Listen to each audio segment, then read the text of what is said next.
Paradise Island of Barbados welcomes the many fans and drivers for the Mega Motorsport month of May, as it played host to three of the biggest events in the Caribbean. For the first time, the rally was going to have a Friday night stage start, which was being held under the cover of darkness at the redeveloped Bushy Park Racing Circuit.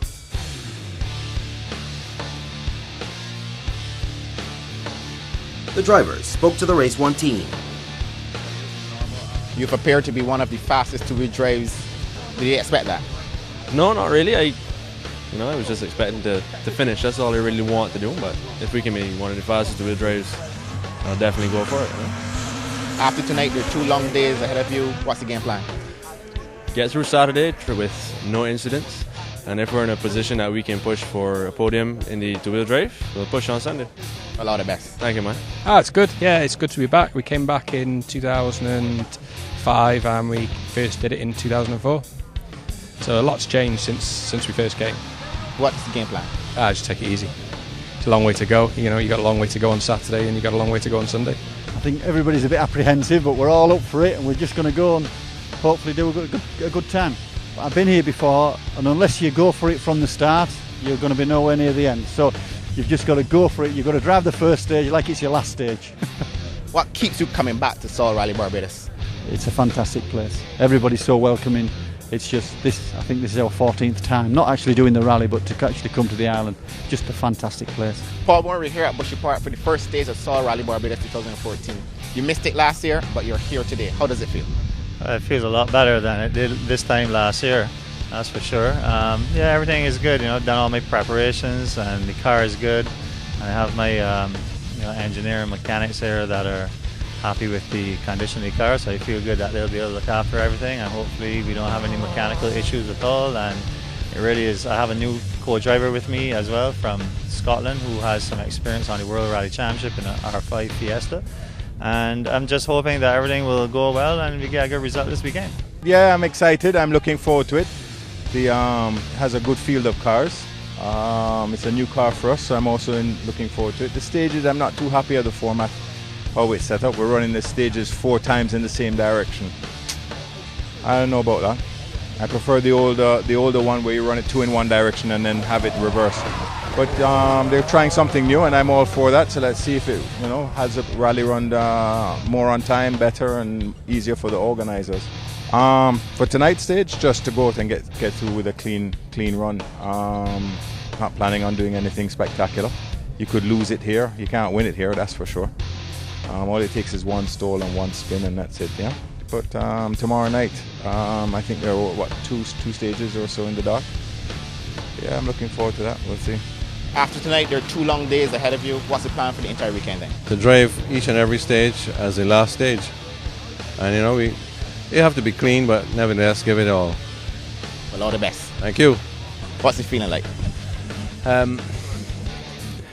It's a long way to come down for 1 lap all the way from the west coast, so yeah, all right, ready to go. So as always, it's just maximum attacks as soon as that green light goes. So yeah, we're ready to go.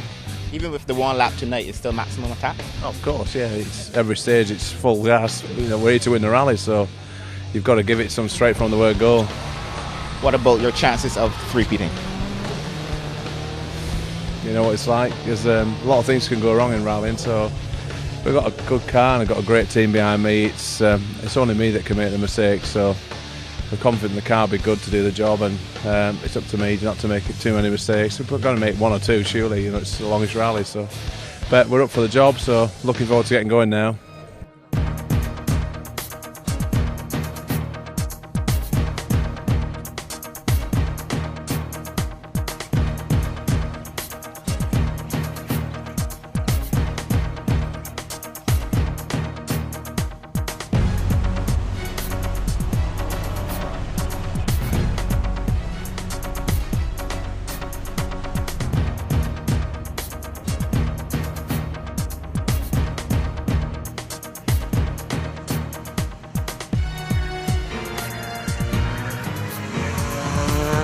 The cars took to the new Bushy Park circuit for the opening stage of the rally.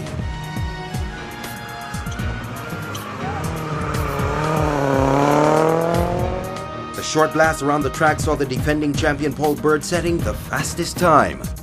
Second was Roger Skeet, while Trinidad's John Powell was third by the end of the night. Sol Rally Barbados 2014. The story continues after the break.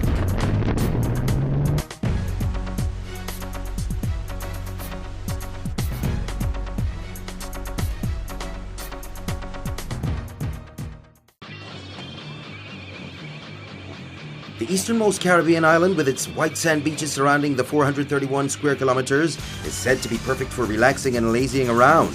That's until Sol Rally Barbados rolls around every year, and peaceful atmosphere is broken up with the highly tuned machines waiting to launch their assault on the asphalt that lines the Barbadian roads. The second day of the rally sends the crews from the south to the north for a full day of action, which was to see 69 competitive stage kilometers contested over 12 stages on the day. The three-stage venues were Sailor Gully, Canefield, and Springvale, better known as Dark Hole.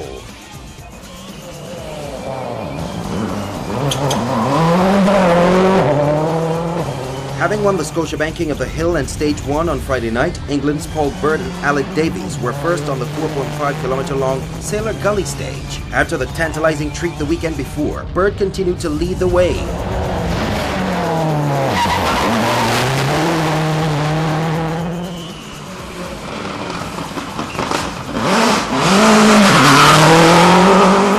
Barbados' Roger Skeet and Louis Venetia were hot on the heels of Bird, who had won all the stages in the first two loops before the lunch halt. Skeet was never outside the top 3 times before lunch and was lying in second place as Bird continued to open a gap on him with every passing stage. Jamaica's Jeffrey Panton and Michael Fennell Jr. had a disastrous start to their rally on the first day as they were beached at Bushy Park for about 2 minutes, which saw them plummet down the standings. In a short sprint rally such as Rally Barbados, he knew any chance of winning this year had been destroyed.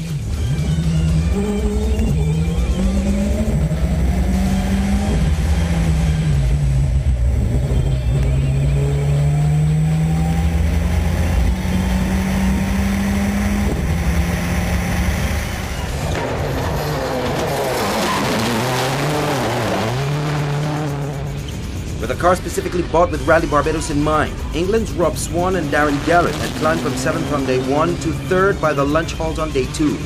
They were about 10 seconds behind Roger Skeet, who was about 21 seconds adrift of the rally leader, Paul Bird.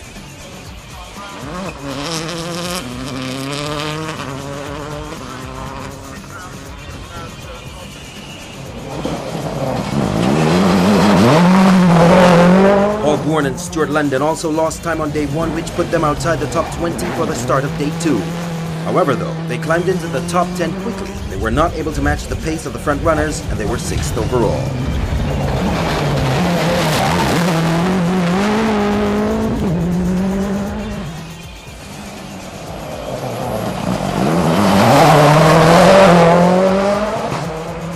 Trinidad's John Powell and Jamaica's Hugh Hutchinson were in the top 5 stage times except on the first time through Dark Hole.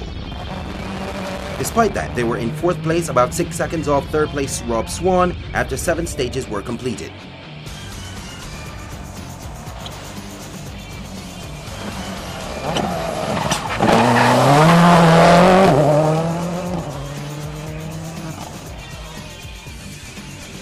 England's Roger Duckworth and Mark Brookfield had a cautious start to their rally. They were 7th at the end of 7 stages.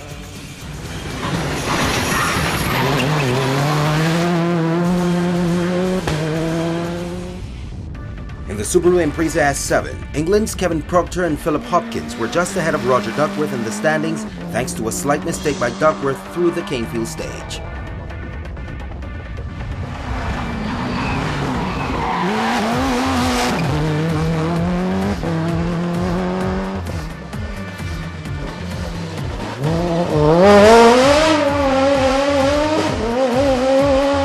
Roger and Barry Mears were proving to be more than a handful in their two-wheel drive Toyota Starlet. They were the fastest two-wheel drive and even faster than some of the WRC cars. By the lunch halt, the brothers were 8th overall as they led Super Modified 10.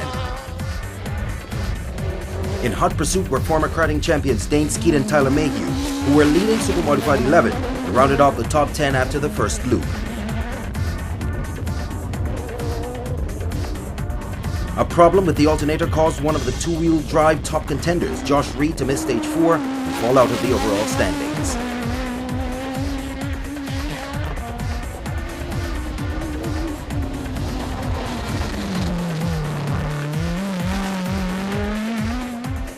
Roger the Ninja Hill was third in the WRC2 class and ninth overall by the end of stage 7.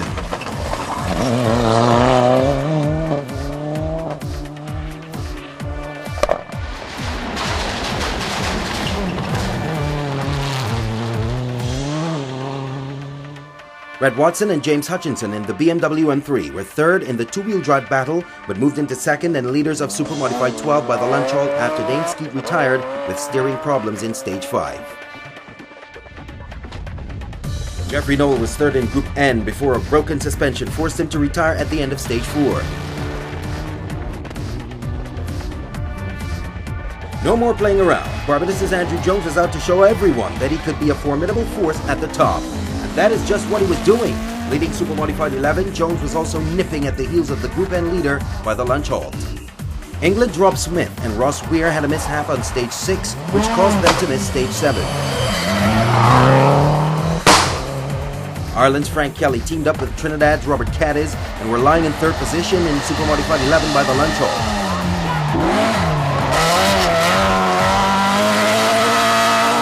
A bit too much speed to make this turn. England's Ray Brammer in the Subaru Impreza WRC S8.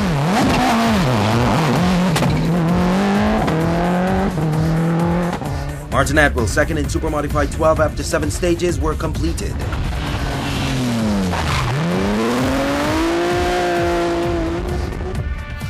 Trinidad's Dave Coelho and James Harris were classified in the WRC1 group, though not a full World Rally car. Leading Group N after 7 stages were Barbados' Mark Thompson and Ori Hunt.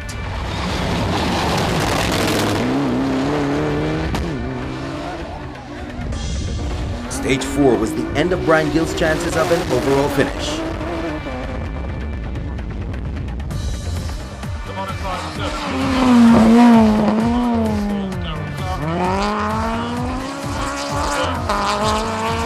Low voltage threatened to end Darrell Clark's rally, but he managed to get that fixed and continue to lead Modified 7. Second in Group N and 15 seconds adrift of the class leader were Andrew Malalou and Jeffrey Goddard. Owen Cumberbatch promised that the BMW would be repaired in time after his incident at King of the Hill, and so it was. Wales' Rupert Lomax and David Alcott were leading Group A in their Mitsubishi Evolution 6. Second in Group A by the lunch halt were Ireland's Joe McQuillan and Annette Daly.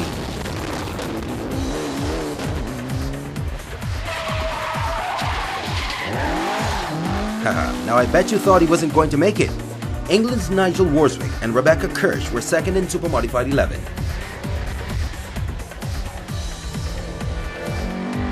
Chris Elliott and Derek Ince found themselves in an odd position with the Ford Escort RS 2000 in dark hole in stage 4.